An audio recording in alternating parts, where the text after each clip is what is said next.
مسیح یسوع کے پرفضل نام میں آپ سب کی سلامتی ہو۔ خداوند آپ سب کو بڑی برکت دیں، اور blood of Jesus T V پر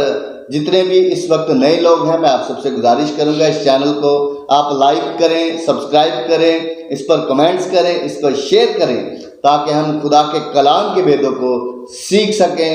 سن سکیں اور سمجھ کر اس پر عمل کر سکیں۔ تو میرے عزیزو، آج جو خدا کے کلام کا حصہ ہے وہ آج ہم بیان کریں گے، تو ہمارا اس میں جو مضمون ہوگا وہ یہ ہوگا کہ حسد اور تکبر کی تاثیر سے بچنا۔ کیونکہ آج کل ہمارے ارد گرد یہ حسد اور تکبر کی تاثیر جو ہے وہ بڑے زور و شور سے کام کر رہی ہے۔ تو اس سے بچنے کے لیے میں یہاں پر ایک حوالہ پیش کرتا ہوں۔ جیسے کہ آپ جانتے ہیں یوسف کے بارے میں، جو یعقوب جس کو اسرائیل خدا نے کہا اس کا جو بیٹا ہے، اس کے بارے میں دیکھیں، جب یوسف کو خدا نے چن لیا، اس کا چناؤ ہو گیا، تو اس نے اپنی جو بات ہے اپنے بھائیوں کے ساتھ کی اور ان کو کہا، ان کو جو خواب اس کو نظر آیا اس نے وہ خواب ان کے ساتھ شیئر کیا۔ جب اس نے پہلا خواب ان کو بتایا تو وہ اس سے حسد کرنا شروع ہو گئے، اور ان کو یہ لگا کہ یہ خدا کی نظر میں مقبول ہو جائے گا اور ہماری ویلیو ختم ہو جائے گی۔ پھر جب اس نے دوسرا خواب بتایا تو پھر انہوں نے اس کے خلاف سازش کرنا شروع کر دی۔ تو وہ ایک بہت بڑی سازش کا حصہ بن گئے کہ ہم کس طرح سے اس سے جان چھڑائیں، کس طرح سے اس کو نیچے گرائیں۔ انہوں نے ایک سازش تیار کی، اور اس سازش کے تحت انہوں نے یوسف کو سب سے پہلے کنویں میں پھینکا، یعنی کہ اس کو گراوٹ کا شکار بنایا کہ اب یہ گر گیا، اب اس کو پتہ چل گیا کہ اب یہ یہیں پر ختم ہو جائے گا۔ پھر اس کے بعد یوسف کو بیچ ڈالا، اور جب انہوں نے یوسف کو بیچ دیا، کیونکہ خدا نے جو اس کو رویا دکھائی تھی اور خدا نے کیونکہ اس کو چنا تھا، تو وہ کیوں کر اس کو اکیلا چھوڑتا، تو خدا اس کے ساتھ ساتھ چلتا رہا۔ اور پھر جب وقت آیا تو یہاں پر میں وہ آیت پڑھتا ہوں کہ پیدائش کی کتاب اس کا 45واں باب اور اس کی نامی آیت مبارکہ میں یوسف کیا کہتا ہے؟ کہتا ہے، سو تم جلد میرے باپ کے پاس جا کر اس سے کہو، تیرا بیٹا یوسف یوں کہتا ہے کہ خدا نے مجھ کو سارے مصر کا مالک بنا دیا۔ ہاللیلویہ، پریز گاڈ۔ اور یہ یوسف جس کو گرا دیا ایک سازش کا بھی حصہ بنا، اور اب وہ اپنی زبان سے کہتا ہے کہ میرے باپ کو جا کر کہہ دو کہ اب میں پورے ملک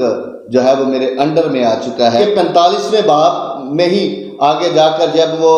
یعقوب کے پاس جاتے ہیں تو وہ بھی جا کر اپنی زبان سے، جس زبان سے انہوں نے کہا تھا، جس مائنڈ سے انہوں نے سازش کی تھی، اسی زبان سے پھر جا کر یعقوب جس کا نام تبدیل کر کے خدا نے اسرائیل رکھا تھا، اسرائیل کو جا کے کہتے ہیں کہ تیرا بیٹا زندہ ہے اور وہ پورے ملک مصر کا حاکم ہے۔ تو میرے عزیزو، آج کل جو ہماری کمیونٹی کے اندر جو مسائل چل رہے ہیں، ہمیں بھی چاہیے کہ اگر کوئی نیو جنریشن، ہمارے بیٹے بیٹیاں خدمت میں آ رہے ہیں، ہم نے ان کو گلے سے لگانا ہے، ہم نے ان کو اپریشیٹ کرنا ہے،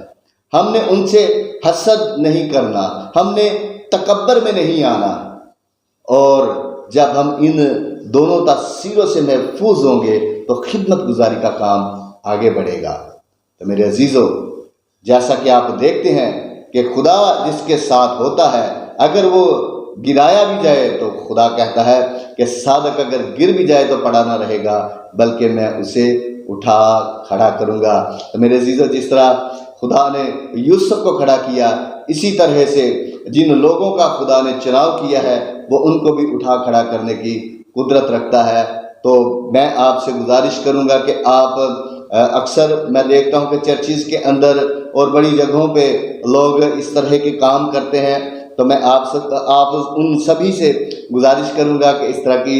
آپ سازش کا حصہ نہ بنیں اور حسد اور تکبر کی تاثیر سے بچیں، اس سے محفوظ رہیں، کیونکہ خداوند آپ کے ساتھ بے حد محبت کرتا ہے اور وہ اسی محبت میں آپ کو قائم رہنے کا باری فضل عطا کرے۔ تو آئیں ہم آج اس بات کا اقرار کریں کہ ہم نے حسد اور تکبر کی جو تاثیر ہے اس کو ہم نے یسوع کے نام سے جھڑکنا ہے، اس کو ہم نے ریموو کرنا اور یسوع کے کام کو آگے بڑھانا۔ ہم نے یونٹی میں رہنا ہے، ہم نے اتحاد میں رہنا ہے، ہم نے اتفاق میں رہنا ہے، تاکہ مسیح یسوع کا کام آگے بڑھے۔ جب ہم اکٹھے ملیں گے تو یونٹی ہوگی، اتحاد ہوگا، ہم سب مل کر یسوع مسیح کا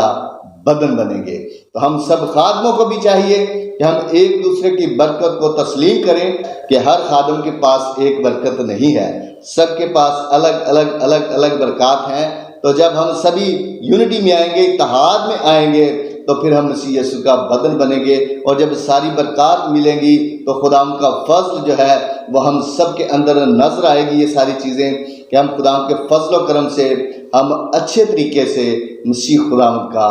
کام کر سکتے ہیں۔ تو خدا آپ سب کو آج کے کلام کے وسیلہ سے بڑی برکت دے۔ God bless all of you, God bless Pakistan.